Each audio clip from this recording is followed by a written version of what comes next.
पोलाभरम प्रकल्प ओडिशार मालकानगिरी अंचल हजार हजार लोकों जीवन और जीविका को अत्यंत प्रभावित करे।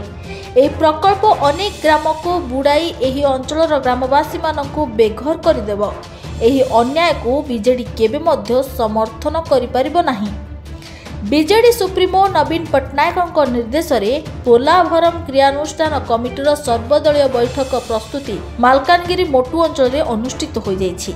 एही बैठक में बीजेडी पक्षरु पोलाभरम प्रकल्प बंद करने को दृढ़ दाबी उठाई एक उच्चस्तरीय आंदोलन चलिबा निष्पत्ति नि जाइछि। निष्पत्ति पोलाभरम प्रोजेक्ट को प्रकल्प को आगकू नबापाई से ओडिशा सरकार मध्य चुप अछंती एवं गत निर्वाचन परे प्रकल्पर काम जोटा विगत 5 वर्ष धरी विजु जनता दल नेतृत्वाधीन नवीन बाबू शासन समय सुप्रीम कोर्ट रे मकदमा करिकरी केंद्र को लिखिकी चिठी काम को अटका जाइथिला। एबे संपूर्ण भाव में ताकू मुकड़ा करदेले मोहन माझी सरकार।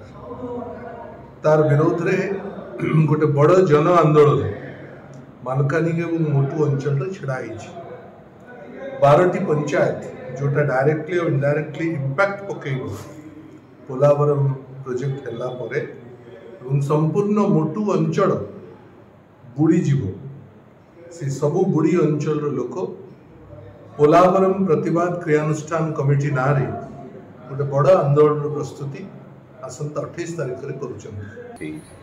देश रे एक प्रस्तुति बैठक होइतिला 28 तारीख दिन एठारे महासंग्राम डाकरा दिया केंद्र सरकार और राज्य सरकार विरुद्ध में जो छत्तीसगढ़ आंध्र और ओडिशा निवासी मैंने जो मैंने क्षतिग्रस्त हे समस्त सामिल हे से दिन ठार ऋणहुंकार दिज्व आंदोलन को जोरदार कर दिन पर्यंत ओडिशा को छत्तीसगढ़ को आंध्र को न्याय मिले संबंध आम बारंबार कही आसुचु। आज पर्यंत सरकार आकलन करें ना, जनसाधारण को स्पष्ट चित्र देले ना, समस्त अंधार अच्छा। आज पर्यंत ग्राम सभा की पुलिस सभा हो पारा ना। सेपट केंद्र सरकार प्राय 2टी बजेट रे 18,000 कोटी टंका दे सारे और बहुत शीघ्र प्रकल्प कार्य आरंभ होगा जाऊँगी। समस्ते आम चिंतित और भीतिग्रस्त जे किपर भाव में आम लोक आम सुरक्षा देवु तेणुक कार्यक्रम गुड़ाक आगे नि जनसाधारण एपाई राजरास्ता कोलेबे एवं ए लड़ाई को केंद्र सरकार और राज्य सरकार विरुद्ध जारी। प्रस्तुति बैठक में चित्रकोंडा प्रभारी भृगुबक्षी पात्र, पूर्वतन सांसद रमेश माझी, पूर्वतन सांसद प्रदीप माझी, ईश्वर पाणिग्राही, मानस माड़कामी, सभापति ब्लॉक सभापति सदाशिव पुजारी समस्त वरिष्ठ बीजेडी कर्मी जोग देथिले।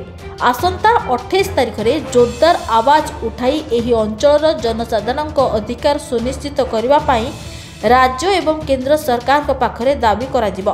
पोलाभरम प्रकल्प द्वारा जेमिति साधारण लोकों धन जीवन किभली नष्ट न हेबो सेथि प्रति सरकार को विरुद्ध रे स्वर उठाइबे।